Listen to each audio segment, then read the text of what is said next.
Hello students, welcome to all on my YouTube channel Civil Exam Guru. In this video we are going to discuss the previous year question paper of Gujarat Public Service Commission GPSC AE. तो दोस्तों GPSC AE GPSC Gujarat public service commission AE के part 2 में आपका स्वागत है। आपको मैंने part 1 करवाया और पार्ट 1 के अंदर हमने 57 क्वेश्चन डिस्कस किया था, जो था सर्वेइंग सब्जेक्ट्स के रिलेटेड, फ्लूइड मैकेनिक्स से था, हाइड्रोलॉजी से था और कुछ कॉमन क्वेश्चंस हमने डिस्कस कर लिया है आपके साथ। आज की क्लास के अंदर हम डिस्कस करने वाले हैं 58 नंबर क्वेश्चन से। और ये दोस्तों मैं आपको बता दूं कि ये 120 की रिक्रूटमेंट थी। नर्मदा का एग्ज़ाम हुआ था, नर्मदा AE, और इसमें 100 मार्क्स का जो नॉन टेक्निकल होता है, 200 मार्क्स का टेक्निकल होता है। तो हम लोग टेक्निकल पोर्शन पहले डिस्कस कर रहे हैं, फिर हम नॉन टेक्निकल पोर्शन भी डिस्कस करेंगे आपके साथ। तो आइए देखते हैं question number 58। In the PERT analysis negative slack occur when.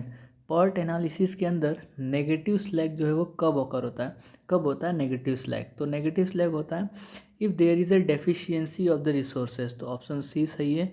यदि रिसोर्स के अंदर कोई डेफिशिएंसी आ जाए, रिसोर्स के अंदर कोई कमी आ जाए, तो वहाँ पे नेगेटिव स्लैक जो है वो डेवलप हो जाता है। तो याद रखिएगा, पर्ट का फुल फॉर्म क्या होता है? Program evolution review techniques. तो पर्ट एंड CPM, जो CPM और पर्ट जो मेथड है कंस्ट्रक्शन प्रोजेक्ट मैनेजमेंट का, तो कंस्ट्रक्शन प्रोजेक्ट मैनेजमेंट जो सब्जेक्ट है, इसके अंदर बेसिकली CPM और पर्ट से बहुत सारे क्वेश्चन बनते हैं।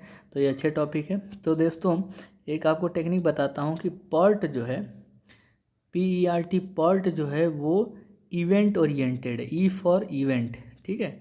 और CPM जो है, CPM जो है वो एक्टिविटी ओरिएंटेड है, ओके। ई पर्ट में ई आता है, इसीलिए वो इवेंट ओरिएंटेड है, और CPM जो है वो एक्टिविटी ओरिएंटेड मेथड होती है। Question number 59। The maximum time require for activity in most adverse condition is called as. तो कोई भी एक्टिविटी को कंप्लीट करने के लिए सबसे अधिक से अधिक जो टाइम लगता है, सबसे मैक्सिमम टाइम जो लगता है, उसको हम लोग बोलते हैं पेसिमिस्टिक टाइम, ठीक है। Pessimistic time, optimistic time and most likely time, ये तीनों टाइम जो है वो पर्ट एनालिसिस के अंदर कंसीडर किया जाता है, ठीक है। तो पर्ट एनालिसिस के लिए 3 टाइम्स होते हैं और CPM के लिए जो है वो एक ही टाइम होता है। तो दोस्तों पर्ट एनालिसिस के अंदर जो फॉर्मूला होता है टोटल टाइम का जो होता है वो optimistic time plus 4 time of most likely time and plus pessimistic time divided by 6। तो ये याद रखिएगा, ये फॉर्मूला के बेस पे काफ़ी सारे क्वेश्चन जो है वो बने हुए हैं। क्वेश्चन नंबर 60 की बात करते हैं। Which of the following is associated with critical activity in activity of AOA network, activity on arrow. AOA का फुल फॉर्म है एक्टिविटी ऑन एरो नेटवर्क। इसमें से कौन सी activity, critical activity on arrow network के लिए सूटेबल होती है? तो आएगा आंसर जीरो फ्लोट, ठीक है। आगे बढ़ते हैं। Question number 61। In the time cost optimization using CPM method for the network analysis. Network analysis के अंदर जो CPM मेथड है, उसके अंदर time cost optimization, the crashing of the activity along the critical path is done starting with the activity having least cost slope। कोई भी network analysis के अंदर जो क्रैशिंग होती है, क्रैशिंग मतलब कोई कमी आ जाए, क्रैशिंग मतलब कम हो गया वहाँ पे, क्रैशिंग ऑफ द एक्टिविटी, कोई एक्टिविटी जो है गायब हो जा रही है, along the critical path. Critical path जो होता है वो सबसे लॉन्गेस्ट पाथ होता है, मतलब उतना मैक्सिमम से मैक्सिमम उतना टाइम लगेगा उसके अंदर प्रोजेक्ट जो है वो कंप्लीट होना चाहिए। Done starting with the activity having least cost slope. Question number 62। The process of incorporating changes and rescheduling और रीप्लानिंग इज कॉल्ड। कोई भी प्रोजेक्ट के अंदर जो प्रोसेस होती है, रीशेड्यूलिंग और रीप्लानिंग का जो प्रोसेस है, उसको हम लोग बोलते हैं अपडेटिंग। मतलब वो जो आपका प्रोजेक्ट है, वो जो प्रोसेस है वो क्या हो रहा है, अपडेट हो रहा है। Military type of organisation is known as line organisation. Military type का जो ऑर्गेनाइजेशन है उसको हम लोग लाइन ऑर्गेनाइजेशन बोलते हैं। Next question number 64, pre tender stage of construction require. यदि आपको कंस्ट्रक्शन का टेंडरिंग करना है तो उसके लिए सबसे पहले जो स्टेज है वो क्या है, तो सबसे पहला 1, सेकेंड और थर्ड तीनों जो है सही, पहले साइट सिलेक्शन करेंगे, फिर लैंड एक्विजिशन करेंगे, फिर फाइनलाइजेशन डिटेल करेंगे। मतलब पहले जगह जो है साइट को सिलेक्ट करेंगे, फिर लैंड एक्विजिशन करेंगे, फिर फाइनलाइजेशन करेंगे, मतलब तीनों जो है वो बिल्कुल सही है। Next, early finish time of an activity is the dash of early start time and the duration of activity. तो अर्ली फिनिश टाइम जो होती है वो early start time plus duration होती है। मतलब early finish time E F जो है वो early start time E S plus duration T के इक्वल होता है, तो याद रखिएगा। तो आंसर इज सम। नेक्स्ट है the difference between total float and free float is called. तो टोटल फ्लोट और फ्री फ्लोट के बीच की जो डिफरेंस होती है उसको बोलते हैं इंटरफेरिंग फ्लोट। आगे का क्वेश्चन है the occurrence of completion of an activity. Occurrence of completion of activity, कोई भी एक्टिविटी जो कंप्लीट हो रही है उसको बोलते हैं हेड इवेंट। ठीक है, occurrence of completion of activity को हेड इवेंट बोलते हैं। Next, if the schedule completion time of a particular project is 15 days and its earliest expected time is 10 days then the slack will be। तो slack time कितना होगा, तो 15 दिन में जो है वो शेड्यूल कंप्लीट करना है, बट जो है एक्सपेक्टेड टाइम 10 है, तो 15 में से 10 को माइनस करेंगे तो 5 दिन के अंदर जो है उसका स्लैक टाइम बचेगा।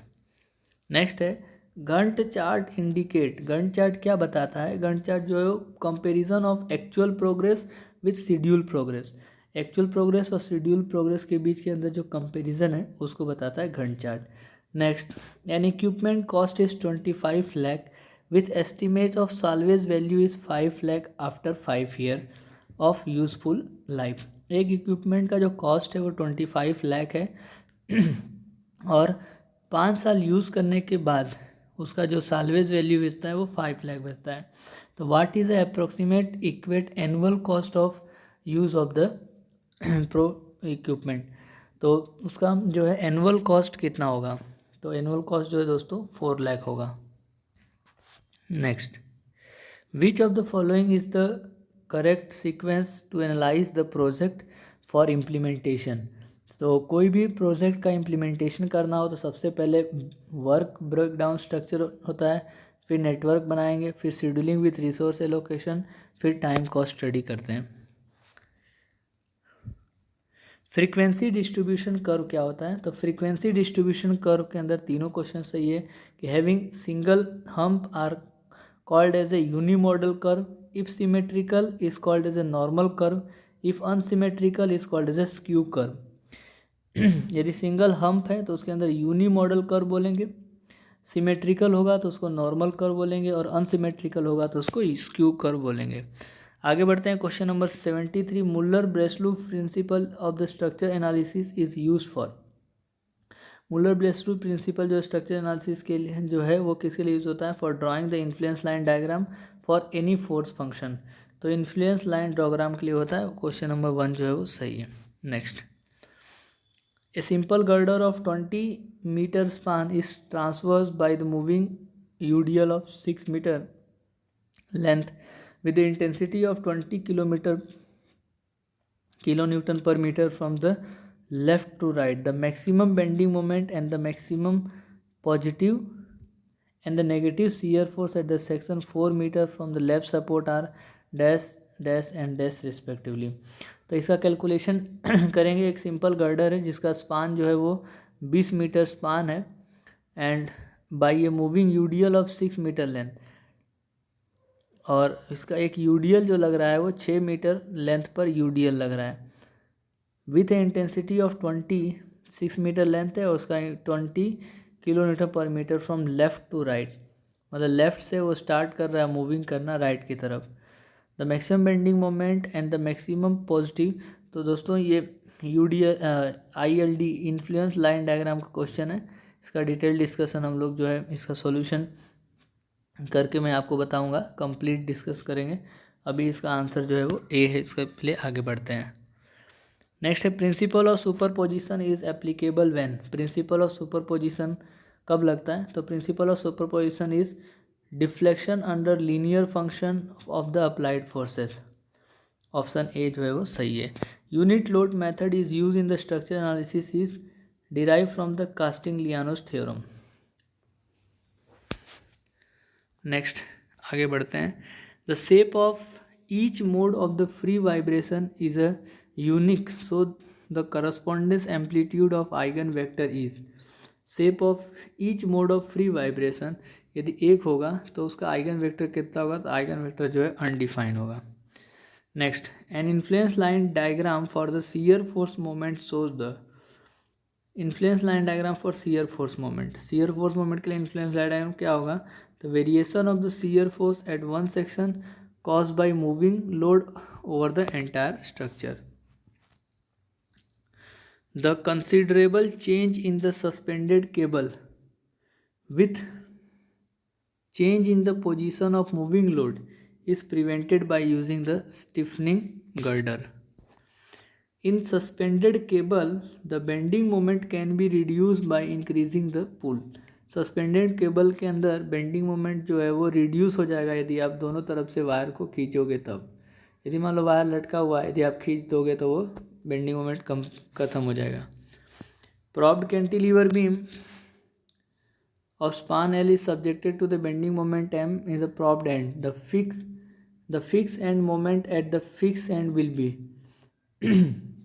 ये इसका प्रॉप्ड कैंटिलीवर बीम है, subjected to the bending moment M at the propped end. यहाँ पर इसका बेंडिंग मोमेंट M लग रहा है तो फिक्स एंड मोमेंट कितना होगा? तो यहाँ पे उसका M/2 चला जाएगा। और यहाँ पे क्लॉकवाइज लग रहा है तो यदि क्लॉकवाइज पॉजिटिव मानोगे तो ये एंटी क्लॉकवाइज नेगेटिव होगा, तो नेगेटिव ऑफ M/2 हो जाएगा, तो minus of M/2। Statically determinate structure can be analyse by. Statically determinate structure को इक्विलिब्रियम कंडीशन से जो है एनालाइज कर सकते हैं डिटर्मिनेट को। इनडिटर्मिनेट होगा तो कंपेटिबिलिटी कंडीशन की ज़रूरत पड़ती है। Shape factor for the rectangular section. Rectangular section के लिए शेप फैक्टर जो है 1.5 होता है। Tension coefficient of any member. कोई भी मेंबर के अंदर जो टेंशन कोफिशिएंट लग रहा है, tension in that member divided by length of the member. उस मेंबर के अंदर टेंशन डिवाइड बाय मेंबर का लेंथ जो है वो टेंशन कोफिशिएंट कहलाता है।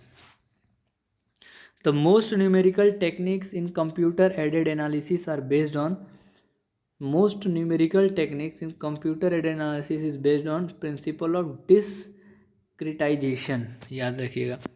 The maximum acceleration which is experienced by the ground during the shaking is known as peak ground acceleration।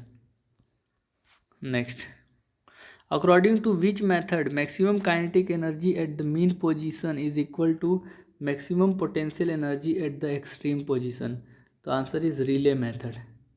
Dash are the end support to the superstructure of the bridge which retain earth on their backside which serve as a approach to the bridge। तो answer is abutment। मतलब bridge का जो and support होता है उसको abutment बोलते हैं और बीच का जो सपोर्ट होता है उसको पियर बोलते हैं। Cable stay bridge are generally preferred for the bridge of the span is above 100 मीटर। केबल स्ट्रे ब्रिज जो है जो लॉन्ग स्पान के लिए यूज़ होता है, तो 100 मीटर से बड़ी स्पान होगी तो केबल स्ट्रे ब्रिज यूज़ करेंगे। Bridge plan in the coastal area should be design specifically to resist the effect of wind load. Next, as per IRC Indian Road Congress which type of bridge loading is to be adopted within the municipal limit? The answer is class AA loading। The first loading standard in India was published in IRC in year 1958। As per IRC the bridge approach should have a minimum straight length। Minimum straight length जो है bridge approach का 15 metre होना चाहिए on either side of bridge। The material which large deformation is possible before absolute failure by rupture take place is known as ductile material। The minimum clearance from the edge of bearing plate to the pier should not be less than 600 meter। In case of well foundation, the sinking of the well is facilitated by the circular well. If the maximum design discharge is 0.3 meter cube per second, then vertical clearance required for road bridge above the high flood level is answer is 150. According to the IRC 78/1983 for well foundation, minimum dimension of degrade should not be less than 2 meter. Track vehicle loading specified under the IRC class AA originated due to the loading pattern of arm tank. Cross drainage structure with waterway in the range of 6 meter to 30 meter is known as minor bridge. तो दोस्तों ये 200 questions तक आज हम रखते हैं. Next class के अंदर आगे क्वेश्चन डिस्कस करेंगे. आगे के क्वेश्चन जो है बिल्डिंग मटेरियल से होगा लगभग. तो आज की क्लास के अंदर हम लोगों ने CPM के क्वेश्चन देखे, फिर ब्रिज इंजीनियरिंग के क्वेश्चन देखे हम लोग, फिर स्ट्रक्चर एनालिसिस के क्वेश्चन हमारे पास था. ठीक है, तो इन 2-3 सब्जेक्ट के क्वेश्चंस बेसिकली देखे हैं. Thank you very much for watching this video. यदि आपको अच्छा लगा है तो वीडियो को लाइक कर दीजिए और अपने दोस्तों के साथ शेयर कीजिए. Once again thank you very much. Keep watching, keep sharing. और चैनल को अभी तक सब्सक्राइब नहीं किया है दोस्तों तो सब्सक्राइब करिए और चैनल को और आगे बढ़ाइए. Once again thank you very much.